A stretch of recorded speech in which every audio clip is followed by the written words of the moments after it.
嗱，我哋而家入去呢隻彎啊 ，brake downshift downshift， 好似拖咗兩粒波咁樣啊，好 Q 啊！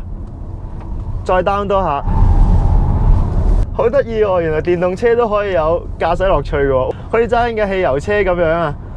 各位 Top Gear 嘅觀眾大家好，我哋又翻到嚟啦。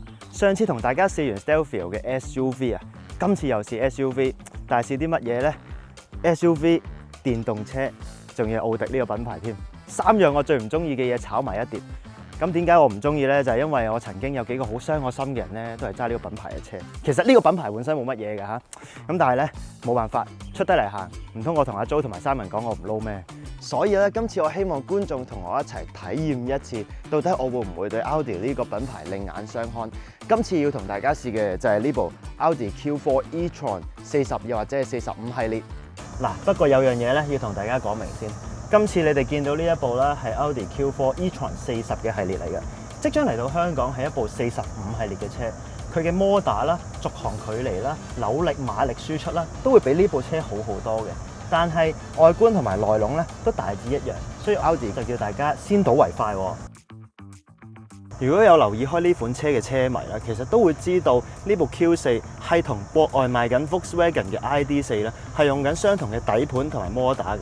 咁點樣將4個環掛咗落去部車之後賣貴20至30% 呢？所以大家見到佢嘅內籠咧係畫咗好多唔同嘅 Audi 味精落去嘅。喺我做功課嘅時候咧，我就見到啊，奧迪嘅一個 slogan 係 Progress Through Technology 嘅。咁我哋睇下呢個車咧有幾咁 high tech 先。嗱，見到人哋前邊用虛擬按鈕嘅地方咧 ，Audi 就同大家講：我要用實體掣。人哋用實體掣嘅地方咧，你哋係咪以為佢係一個 touch 啊？真係 touch 嚟嘅喎，但係佢依然咧都有一個實體掣喺度。仲有大家見唔見到一個好 fancy 嘅出風口設計啊？本身我睇圖嘅時候咧，我就以為呢個出風口嘅設計點會擺喺度㗎？咁咪吹住隻手咯。唔好意思，佢係吹住你隻手之後再吹住你個人都好，起碼個人咧有啲風口嘅 feel 啊。咁啊一路吹住隻手嘅時候咧，就不斷咁樣提醒緊你，你係揸緊一個1、2、3、4、5、6。嗱，你哋唔好問我六角形嘅軚盤有咩用，有時咧設計嘅嘢唔一定要有用嘅。我哋見到今次 Q4 用嘅物料咧，並唔係最軟熟嗰一隻皮革，但係呢一種皮革咧摸落去係非常之緊緻啦，好有科技感嘅。我最中意呢一啲咁嘅皮咧，個冷氣吹到凍冰冰，跟住着個短褲坐落去嘅感覺咧，其實係好舒服嘅。咁我哋仲見到啦，嗱呢一樣嘢客觀嘅嚇都要讚嘅，就係呢度咧會有一個擺杯嘅位置。平時我哋啲車咧通常擺水杯啊、水樽啊，都係呢啲位。但係呢度咧零零舍舍有一個擺杯嘅位置咧，我自己係幾欣賞嘅。咁總括嚟講，其實呢部 Q4 e-tron 咧，俾我嘅感覺個 build quality 好高，整體用料咧都係唔錯嘅。我開始明白點解啲人要揀呢一個牌子。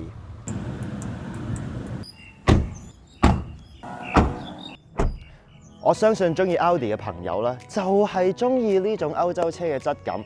嗱，雖然老實講，我點都唔會係4個環嘅粉絲㗎啦。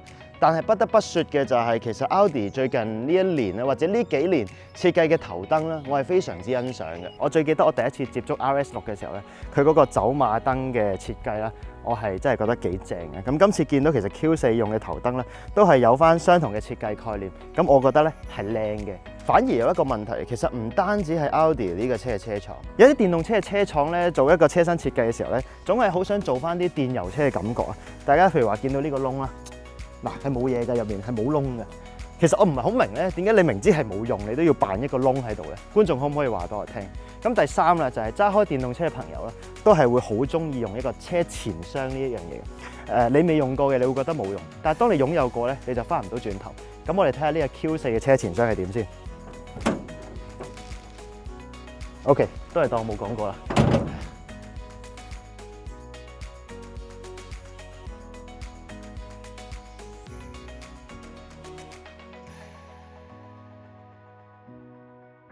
嗱，大家都知道啦，香港係冇 Volkswagen 嘅 ID.4 嘅，咁所以如果大家準備喺香港市場購買嘅話咧，就暫時唔使將兩架車比較住，即但係請得我試車啦，係咪？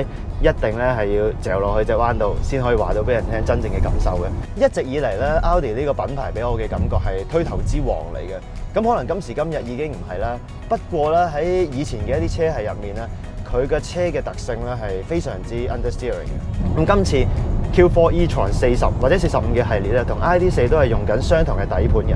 咁唔知道會唔會有少少 Volkswagen 嘅 DNA 喺入面咧？咁我哋而家咧就將架車試下揸俾大家睇。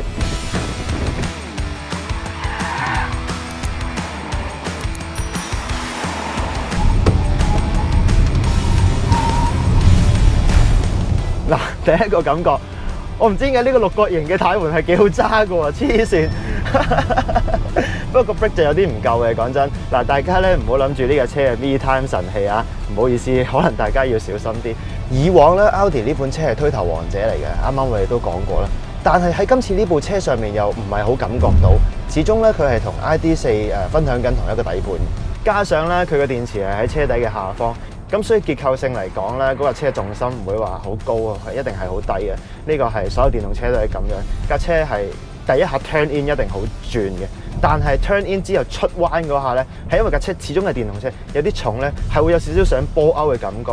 咁我就覺得咧呢一種特性，所有電動車嘅車主真係要小心。喂，佢入彎嗰下好有信心嘅喎，但係入到去其實個 momentum 太大啊，咁搞到架車所以成日想波出去咁樣樣。咁然而咧，我覺得呢個 platform 我第一次試揸係唔錯嘅，尤其是我哋今次呢架車嘅 S-Line 嘅 package 啦，佢用緊嘅係一套20寸嘅 link，咁所以佢嘅 contact patch 咧一定係比18同埋19寸去大。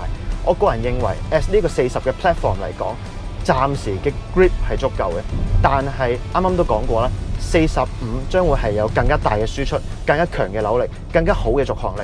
唔知道到時咧嘅抓地力係咪都依然充足咧？咁我哋咧好期待再同大家試下。標準 Q4 前面就係碟剎，後面就係鼓剎。其實如果咁講嘅話咧，架車喺一個迫力測試嚟講係冇問題嘅，大家就會知道佢嘅剎車嘅 efficiency 有幾高，剎車嘅能力有幾高。但係咁樣係衍生咗一個好唔好嘅情況出嚟。呢個情況就係個 brake balance 前邊咧係會好過後面好多。咁架車喺重剎嘅時候咧，咁當然正常，大家喺日常駕駛唔會有太大嘅問題。咁但係當然好似上次同大家講做運動嘅時候咧，大家就會面到係一個叫做減速嘅時候一個 balance 嘅特性嘅情況啦。嗱，咁作為一個前 I3 車主啦，又或者係現役嘅 Model 3車主啦，咁一般我認識嘅電動車都係喺動力回收方面咧，係用中控台啦，又或者係馬鞍位置一啲實體掣去搞嘅。咁其實我以前咧都見過有一類型嘅電動車，佢都係將較 regeneration 嘅一粒掣咧擺咗喺以往pedal shift 嘅位置，即係我哋講緊軚盤前面一個叫做撥片嘅東西啦，就去較個 regen。其實一直以嚟我都唔明有啲咩咁緊急要擺喺個軚盤前面較，咁但係呢一架車咧，同樣地就係將個 regeneration 嘅效能掣咧就擺咗喺以往嘅一個撥片位置嗰度。啱啱提及過啦，佢係前碟剎後鼓剎嘅，咁所以咧我相信其實佢就係傾向將尾部分嘅制動系統咧就擺咗少少喺一個 regen 上面做依賴啊。咁咧我認為配合埋呢一個pedal shift 較 regeneration 嘅功能，我就覺得呢件事係消除咗嘅，冇錯。因為我哋喺一啲剎車啦，前面又有一個 chicane 啦，咁我哋將個 regeneration 校到第3級，嗱前面會有個 mon 顯示嘅，一鬆油，其實架車咧已經係將個重心擺咗喺後面先，咁然之後我哋再 brake 咧就 up 翻落前面，咁個 brake balance 咧就開始出現翻一個好靚嘅平衡啦，我覺得。我哋好似平時入彎嘅時候，我哋得 brake 啦，做汽油車我哋會不斷咁樣 downshift 噶嘛，一路咁樣 downshift 咧，其實架車好似拖波咁樣個。整咗樣咁嘅功能幾得意嘅嚇！我哋而家 downshift 入彎，我冇落 brake，就好似平時用嗰啲 engine brake 拖波入去呢一隻彎咁樣。我覺得好得意喎！嗱，我哋而家入去呢隻彎啊 ，brake downshift， 好似拖咗兩粒波咁樣啊，好 Q 啊！再 down 多下，好得意喎！原來電動車都可以有駕駛樂趣嘅喎，哇 ！upshift。再 upshift， 跟住個車快咗，跟住呢隻彎 downshift 入彎 turn in， 好得意啊！好似揸緊嘅汽油車咁樣啊！以往我哋由慢慢加速嘅時候，咁我哋會想 downshift， 可能譬如話3波落2波起步咁樣，咁你就個人就會慣咗 ，OK 左手撳2下起啦咁樣。但其實咧左手撳2下咧，架車係會慢咗嘅。我終於明白點解要整個 pedal shift 喺個 regen 度啦！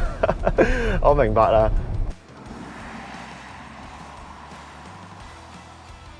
好啦，去到最後尾，觀眾你哋係咪好想知道呢部車幾錢呢？嗱，一換一之後嘅價格啦，呢部車係講緊478000蚊起，咁加埋一個 S-Line Sport Plus 嘅 package 啦，講緊佢無論外觀同埋內裝都有啲唔同嘅 trims 啦，最緊要係有20寸嘅 tiling， 仲有一個可調式嘅懸掛裝置啊！咁我認為咧 total 夾埋50幾萬，你問我會唔會買呢？我暫時就唔會升級住，但係咧我係會推薦俾身邊嘅人嘅，因為呢一架車講緊呢一個價錢啊，可以買到歐洲車嘅質感啦，哇，好舒適嘅乘坐感啦，仲有係我試過唔同電動車之中，我覺得換味比較高嘅一款車嚟嘅。